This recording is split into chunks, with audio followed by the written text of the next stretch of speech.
Hijr surasi. Makka da nozil bo'lgan bu sura 99 oyatdan iboratdir. Suraning 87-oyati Madinada, qolgan oyatlari Makka da nozil bo'lgan.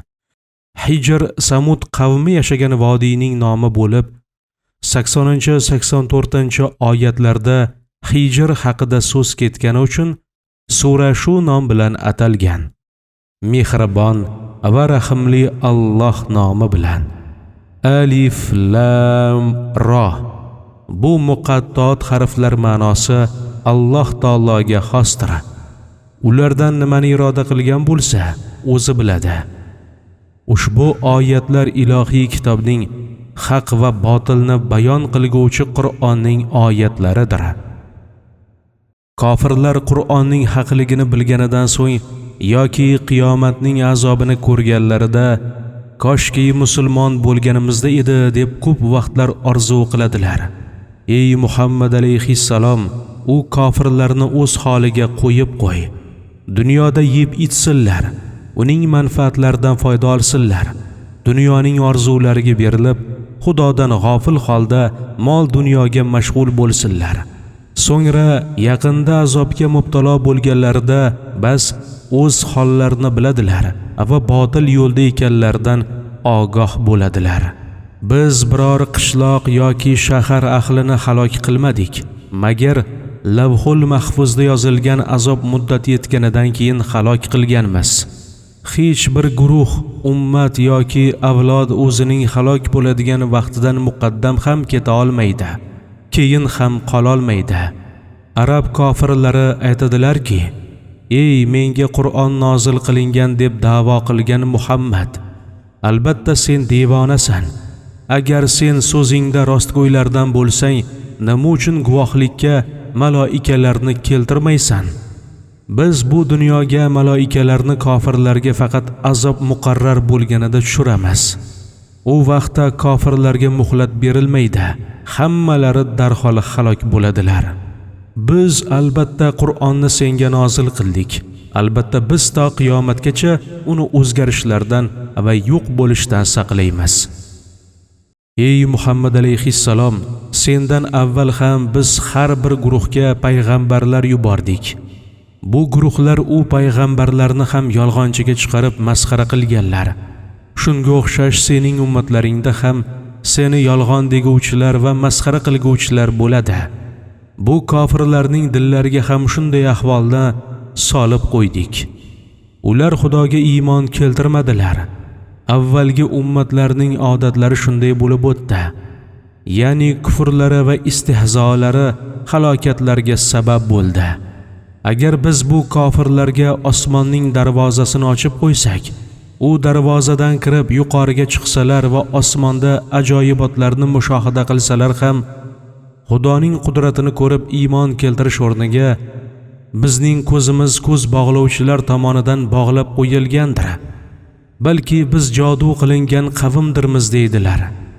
Biz osmonda manzil burjlarni xalq qildik va ularga nazar qiluvchilar uchun yulduzlar bilan zinat berdik. Hamda osmonni har bir shaytoni marduddan saqladik. Ular osmonga chiqa olmaydilar va ahvoldan xabar ololmaydilar. Magar ular gap o'g'irlash uchun chiqsalar, ularning ortidan kuydiruvchi ravshan yulduzlar otiladi va shu bilan yerga qulab tushadilar. Biz yerni odamlarning sukunat, yashash va barqaror bo'lishi uchun yoydik va keng qildik. Ustiga baland tog'larni o'tkazdik. U yerda chiroyli daraxtlarni va manfaatli giyohlarni ko'kartirdik va o'sha yerda sizlarning yashash asboblaringizni xalq qildik. Sizlarning manfaatlaringiz uchun hayvonlarni yaratdik. Ularning rizq va ro'zlarini sizlar berguvchi emassizlar. Dunyoda har bir narsaning xazinalari mening tasarrufimdadir. O'zimning hikmatimga muvofiq shu xazinalardan sizlarga ma'lum andoza bilan muayyan miqdorda tushiraman. Bu mening xohish irodamga bog'liqdir. Hamda biz shamollarni yubordik. Bu shamol yomg'ir yog'diradigan bulutlarni kerakli joylarga haydab boradi. Bas biz u bulutlardan yomg'irlar yog'diramiz. Sizlarni u yomg'irlar bilan serob qilamiz. Shundan yer bag'ridan chashmalar chiqaramiz. Vaholanki sizlar u yomg'irlarni saqlay olmaysiz. Balki men sizlarning manfaatlaringiz uchun yomg'irlarni yer bag'rida saqlayman.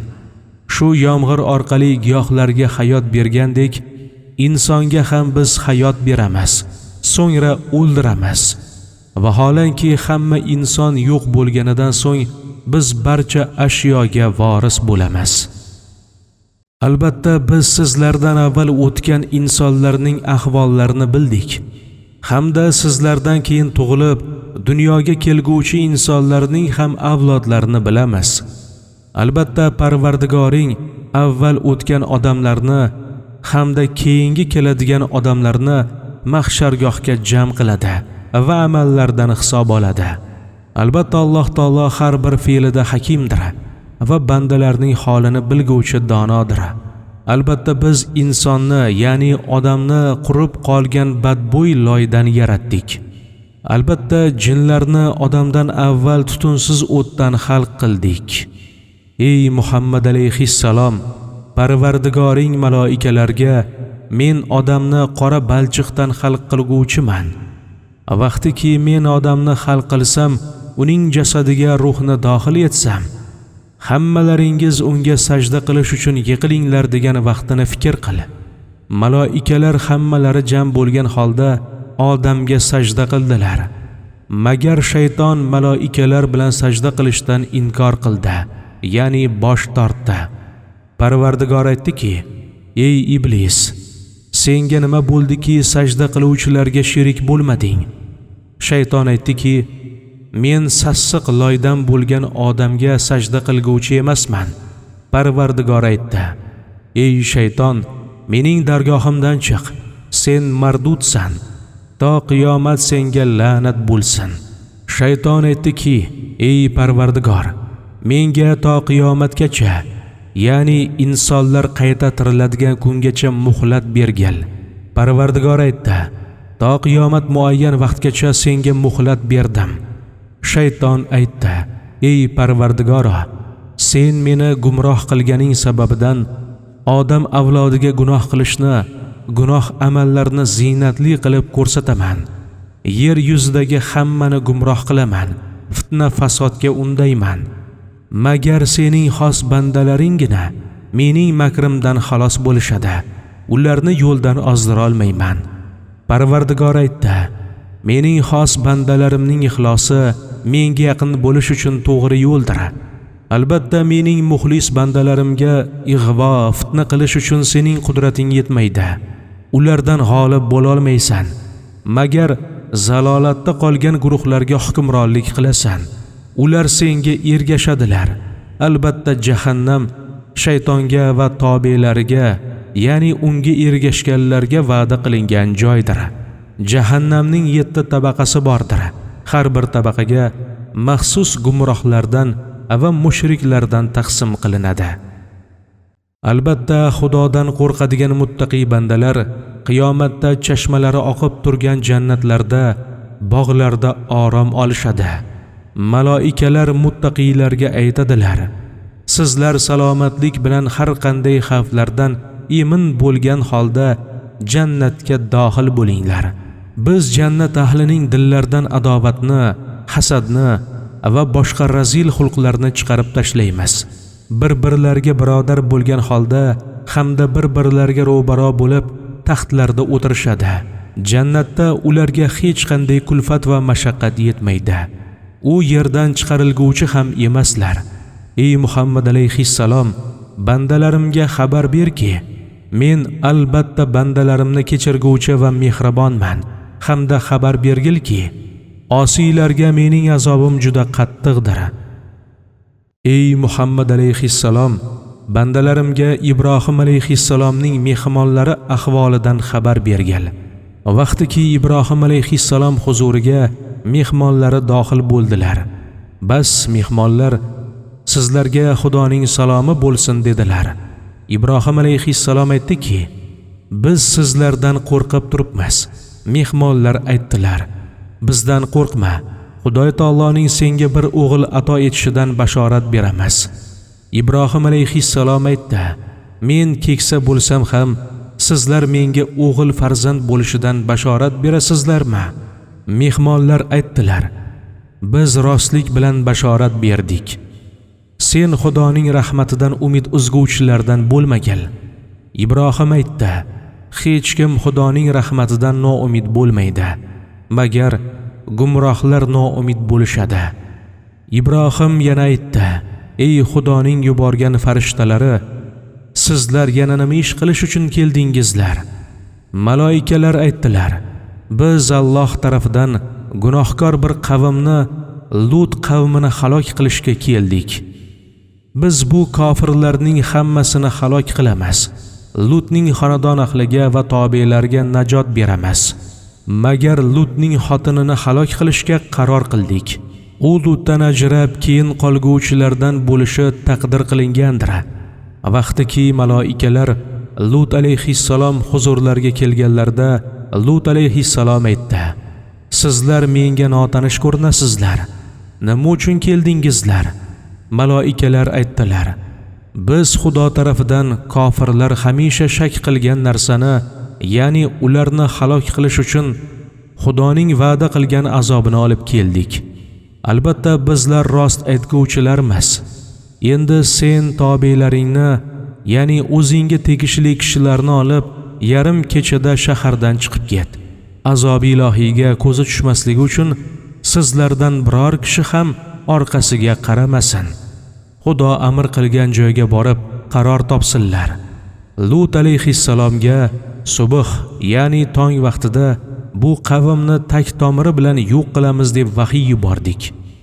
Vaqtiki mehmonlar Lutning uyiga keldilar, shaharning kofirlari xursand bo'lib, Lutning uyiga yosh yigitlar kelibdi, biz ular bilan mubosharat, bachchabozlik qilamiz deb yetib keldilar. Va Lut alayhissalomdan ularni berishini talab qildilar. Lut alayhissalom aytdi: ey qavmim, ular mening mehmonlarim, Xudodan qo'rqinglar. Meni rasvo, beizzat qilmanglar. Kofirlar aytdilarki: seni g'ariblar va musofirlarni himoya qilishdan man qilmagan edikmi? Lut alayhissalom aytdi: mana bu mening pokiza qizlarimni nikohlaringizga olinglar-da, mehmonlarimni rasvo qilmanglar. Ey Muhammad alayhissalom, sening hayotingga qasamki, Lutning qavmi o'zlarining gumrohliklaridan mastu hayron edilar. Bas oftob chiqish paytida dahshatli halok qilguvchi bir ovoz, chinqiriq ularning hammalarini behush qildi. Bas biz u shaharning yuqorisini pastga, ustini ostiga aylantirib qo'ydik. Bulardan ajrab qolgan boshqa joydagi kofirlar ustiga tosh yog'dirdik. Lut alayhissalom qavmining halok bo'lishida ziyrak va dono odamlar uchun ibratli nishonalar bordir. Bu xarob bo'lgan shaharlar yo'l ustida voqe bo'lgandirki, u yo'ldan o'tguvchilar ibrat bilan nazar solishadi, hamda ularda mu'minlar uchun ibratli alomatlar bordir. Albatta ashabi Ayka, daraxtzor egalari, ya'ni Shuayb alayhissalom qavmi zolim edilar va nofarmonlik qildilar. Bas biz ularni halok qilib intiqom oldik. Ularning shaharlari, ya'ni Ayka bilan Madyan shahri katta yo'lda, xalqning o'tadigan joylarda ochiq va aniq ko'rinib turibdi. Albatta Hijr diyorida yashovchilar, ya'ni Samud qavmi bizning yuborgan payg'ambarlarimizni, ya'ni Solih alayhissalomni va boshqa payg'ambarlarni yolg'onchi qildilar. Vaholanki biz Samud qavmiga mo'jizalar yuborgandik. Ular oyat mo'jizalardan yuz o'girdilar. Bu qavm tog' toshlarni yo'nib, o'zlariga uylar tayyorlab, farog'atda yashardilar. Bas ularni subh vaqtida Jabroil alayhissalom bir haybatli ovoz bilan halok qildi. Hosil qilgan yiqqan mol-u dunyolari, mustahkam uylari ulardan Xudoning azobini daf qila olmadi. Biz yerni va osmonni va ular o'rtasidagi ashyolarni hikmat bilan yaratdik. Ularning har biri inson uchun foydalidir. Albatta soat, ya'ni qiyomat bandalarning ustiga kelguvchidir. U kunda yaxshilik va yomonlik hisob-kitob qilinadi. Bas ey Muhammad alayhissalom, ashoblaringning ba'zi xatolarini kechirib, yaxshi muomala qil. Albatta Parvardigorning o'zi barcha narsalarni yaratguvchi donodir. Albatta biz senga namozlarda takroran o'qiladigan 7 oyatli Fotiha surasini berdik.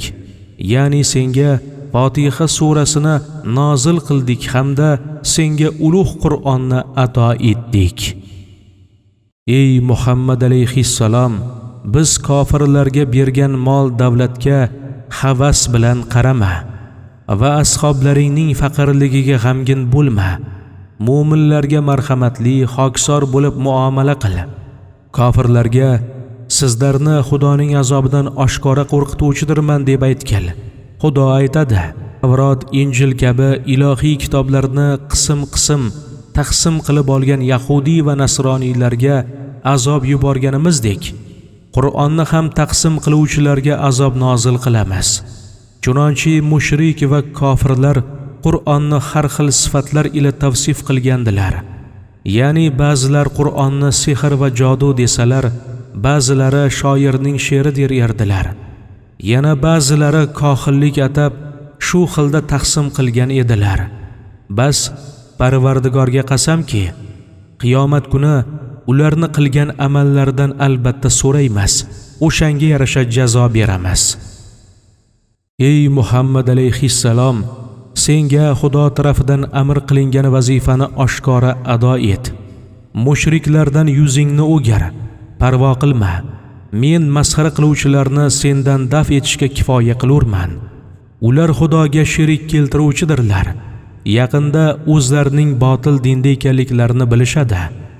Albatta bilamizki, kofirlarning bema'ni so'zlaridan sening yuraging siqiladi. Bas sen bu holga sabr qil. Xudoga tasbih va hamd aytgil. Ya'ni subhanalloh va alhamdulillah degan. Va namozga mashg'ul bo'l. To senga o'lim kelgunicha Parvardigoringga ibodat qil.